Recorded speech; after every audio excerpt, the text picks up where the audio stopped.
This week, we continue our discussion of the human muscular system, looking at muscles in tables 5.3 and 5.4. Recall that for quizzes and practicals, you're responsible for learning muscle names, locations of human muscles on the models and images if specified, the actions for muscles as written in the lab manual, any skeletal attachments included as written in the lab manual, right and left designations where visible, and the composition of muscle groups listed at the end of the lab exercise. Last week, you covered the muscles of the head, the neck, the back, and this week we're going to take a look at the muscles of the arm and the hand, as well as the abdomen. Table 5.3 covers muscles of the arm and the hand, so it's important to review some of the actions we're going to see. Adduction and abduction we'll look at from the point of view of the shoulder this week. Adduction is bringing the arms closer to the midline of the body, and abduction is moving them further away. You'll also find that the shoulder is capable of flexion, extension, and hyperextension, moving in a forward and a backward plane. Flexion, of course, raising the arm up, extension, bringing it back into midline with the body, and hyperextension, moving it beyond. Be careful as you learn the actions of muscles because they will specify whether flexion and extension is occurring at the shoulder or at the elbow, as you see here. Flexion of the elbow is when you bend the elbow and reduce the angle here. And extension is when you straighten the elbow to increase the angle. You'll also see supination and pronation. This is going to occur at the radial-ulnar joint, which is a synovial pivot. So rotation, allowing the palm to be face up like this, gives the radius and the ulna parallel position. This is supination. You can envision that you're holding soup in the palm of your hand. Pronation is the opposite movement, so you're turning the palm down, and in this situation, the radius crosses over the ulna. As we begin looking at the muscles on the upper arm, you see the biceps brachii, the brachialis, and the brachioradialis here on the anterior side. These are all similar in function because they all cross the elbow joint, creating a flexion of the elbow. You'll also see the triceps brachii and the anconeus muscles here on the posterior part of the arm. They cross the elbow joint and cause an antagonistic action of extension of the elbow. As we get a closer look here at the biceps and triceps, you see, of course, that the biceps are named because there are two heads, biceps, the long head and the short head. You are responsible for knowing any designation of actions attributed to one or the other as written in the lab manual. The long head crosses the shoulder joint as well as the elbow joint, which is why it's capable of causing flexion of the shoulder as well as flexion of the elbow. You'll notice, of course, that in comparison, the brachialis here is much shorter, doesn't cross the shoulder joint at all, and so it's only associated with flexion of the elbow. When you take a look at the triceps brachii, here the two largest parts are the lateral head and the long head, but here you can catch a peek of the medial head. Now that long head, much like what we saw with the biceps brachii, crosses over the shoulder joint. So you'll find that in the actions of the triceps brachii, that the long head is capable of extension and adduction at the humerus. You get a little bit better view here from APR for each of these muscles. So here you can see that long head and the short head of the biceps brachii, brachialis. And then, of course, looking at the triceps brachii, here you can see the lateral head, that little medial head right there, and then, of course, the long head reaching up across the shoulder. As we move further down in our list of muscles, we're going to talk about muscles associated with movement of the wrist. So I've got two slides to talk about actions at the wrist, as well as what kind of muscles are controlling those actions. So at the wrist itself, when you bend the wrist forward towards the palmar position, that's flexion. Extension is when you bring it back into body plane, and hyperextension is when you pull the fingers up at the wrist so that it's closer to the back of the arm. Now remember that muscles pull, and so here when we look at muscles on the posterior or the dorsal surface of the forearm, these are the muscles up here that are actually pulling the hand up. So those are the muscles on the back of the arm that are responsible for extension and hyperextension of the wrist. On the opposite side of the arm, here, you're going to see that these muscles that are anterior or ventral or palmar are responsible for pulling the palm towards the front of the arm. So that's going to be called anterior flexion of the wrist.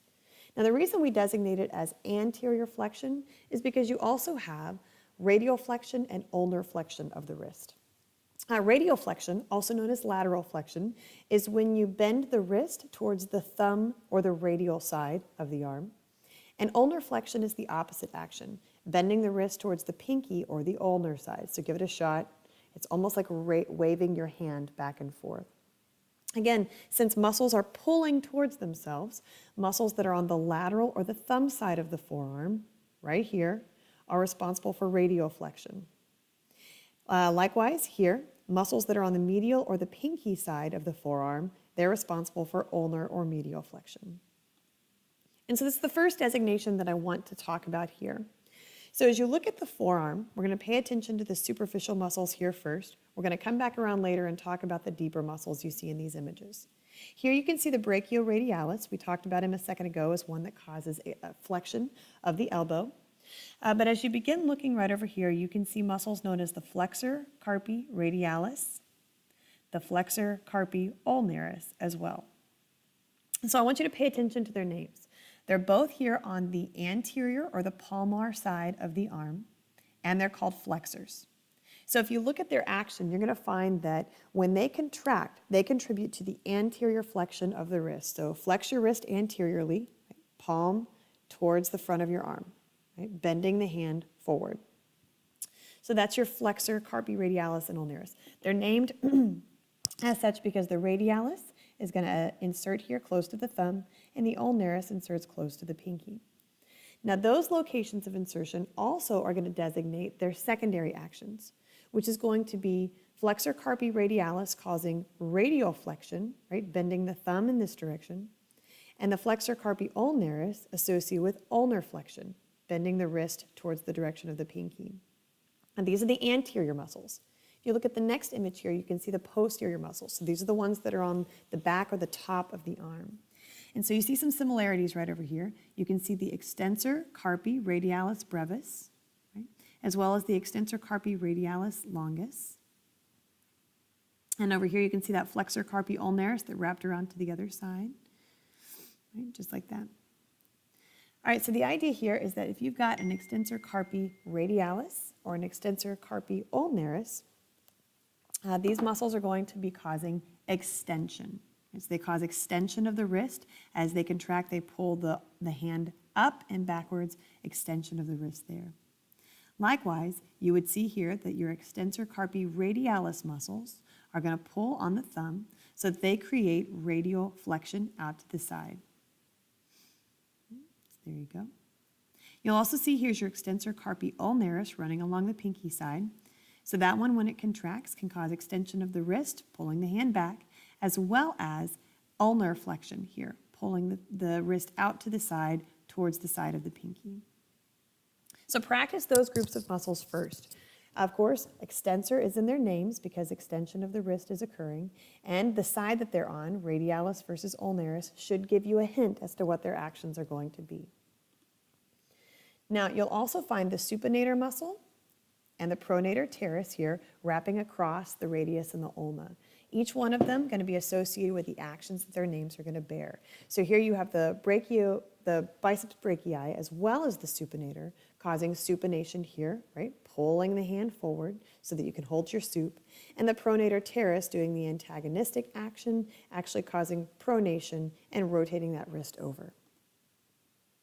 As we keep going and we take a look here at movement of the digits, it's important to recognize what these look like. So as we look at the hand very closely, you can see abduction of the digits, and that's where you spread the fingers apart, and adduction is where you pull them together. Likewise, when you flex the fingers, you bend them forward, and extend, you straighten them back out. So flexion and extension.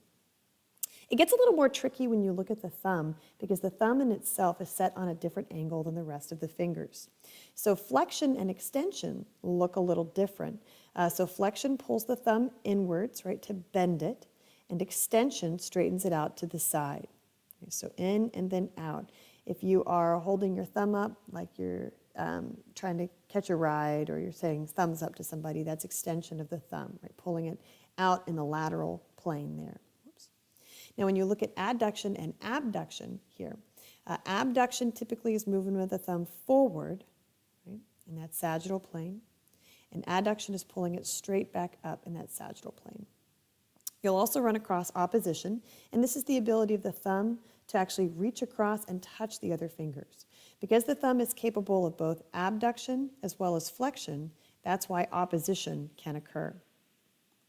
And so now as we begin to look at the rest of the motions of the digits, that's where we start to look at some of these deeper muscles. So again, here we studied our flexor group, and we take that layer of muscles off to look here at the flexor digitorum superficialis, right, to begin with. That flexor digitorum superficialis is on the palmar side of the arm, and so again, when those contract, they're going to cause flexion.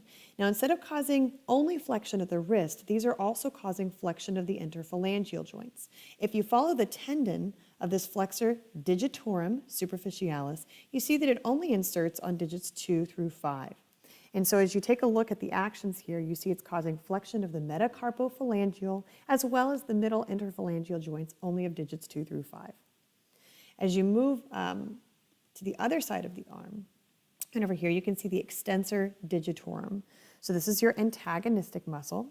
And so that extensor digitorum in itself, right, so for its name, is going to be important for actually causing extension of those metacarpophalangeal joints right there, metacarpophalangeal joints, as well as the interphalangeal joints. Notice again, those tendons only insert on digits 2 through 5. So in their collective action, they can also sometimes cause extension of the wrist as they pull up. Now, as you keep going, you see there's a lot of muscles associated just with movement of the thumb. So for example, here you have your flexor pollicis longus. You can get a better look of him right over here. And on this side over here, you can see muscles such as the abductor pollicis longus, the extensor pollicis brevis, and the extensor pollicis longus there. And then over here, you can actually get a better look at that abductor pollicis longus all the way down, extensor pollicis brevis, extensor pollicis longus. So those muscles are all going to be acting on the thumb according to the name that they give you. If you see the term longus, that tends to indicate that the muscle itself is going to originate higher up on the forearm than its muscle that's named as brevis. So for example here, you can see this extensor pollicis brevis. It originates down here on this lower part of the radius, but the extensor pollicis longus originates a little higher up. Now there are some of these muscles that are located only on the hand itself. So oftentimes these are known as the brevis muscles. So right over here you can see the flexor pollicis brevis, the abductor pollicis brevis, and of course the adductor pollicis. So as you're studying each of these muscles of the digits as well as the thumb, it's important to be going through the actions that each is capable of, and that's going to help you understand their names.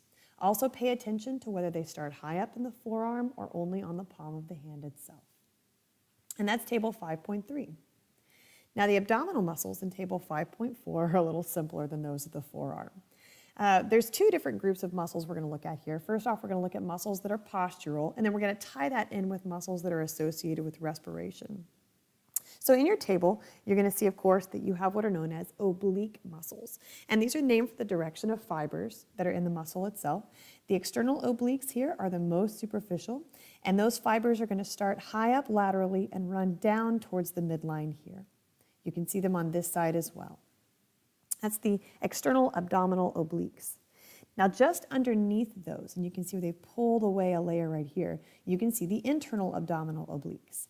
If you make a quick comparison here between those internal and those external abdominal obliques, you see that their fibers are both running in a diagonal pattern, but they're running in opposite directions.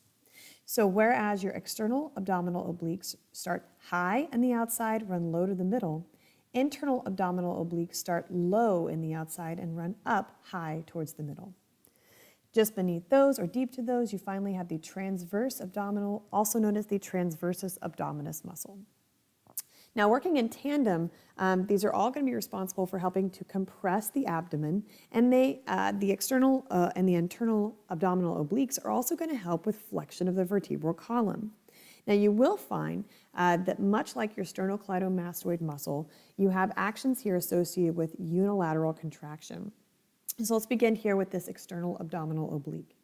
This muscle, when you only have unilateral contraction, so again, muscle only on one side but not both, is going to cause contralateral rotation. So as you contract the right external abdominal oblique, your body turns to face the left. Now, if your internal abdominal oblique undergoes unilateral contraction, that's going to cause ipsilateral rotation. So again, if you're turning to the left, you would have your external abdominal oblique on the right contract, as well as the left internal abdominal oblique. So they would work together, but on opposite sides of the body. And the last muscle that you'd see is the rectus abdominis, probably the most well-known of this group. And that's called rectus because the fibers are erect and run straight up and down. They are going to be covered by a rectal sheath, and so you'll see that in the muscle models as you're looking at those. And they're going to be divided here by a number of tendinous intersections as well as the linea alba. Now this, of course, is going to be running all the way from the xiphoid process and costal cartilages of ribs 5 through 7, all the way down here to the pubic symphysis and the superior ramus of the pubis, as you can see outside to side here. That muscle itself, because it's linear, is primarily responsible for compression and flexion of the vertebral column. This is an interesting view from your textbook because it shows you the layering. Here, this is your subcutaneous fat close to the skin. Then underneath that, you see external oblique, internal abdominal oblique, and then transversus abdominis with the rectus abdominis here between those layers. Now, as we begin to look in the chest, in the thoracic region, we find that you have groups of intercostal muscles. So intercostal means between the ribs. You're going to have the internal intercostals here running the same direction of those internal abdominal obliques, and the external intercostal muscles here running in a similar fashion as the external abdominal obliques. These are primarily associated with breathing. And as they work, they're actually working in tandem with the diaphragm. So the diaphragm here is what's going to separate the thoracic cavity from the abdominal cavity. And you're looking at an inferior view. So imagine you're sitting on the stomach and you're looking up towards the heart. This would be your diaphragm. What you'll find here in your actions is that whenever it's time for inspiration or inhalation to occur, you're going to contract the diaphragm as well as the external intercostals. What that does here is those external intercostals begin to pull up, right, as well as the diaphragm begins to drop down. And overall, that opens up the space in the chest to allow air to flow in. And typically when you exhale passively, all you're doing is allowing those muscles to relax. And so as they relax, they go back to position, and the volume of your rib cage decreases, pushing the air out essentially. When you look at the internal intercostals, which you can see here in green, their job is to further compress the rib cage. And so instead of elevating the ribs for inspiration, here the internal intercostals depress and pull down the ribs for what we call forced expiration, if you're yelling or you're blowing bubbles or blowing out birthday candles. And so make sure that you understand the differences between those individual muscles. Pay attention to fiber direction, and of course, make sure you practice the actions when you're in lab this week. Best of luck to you guys.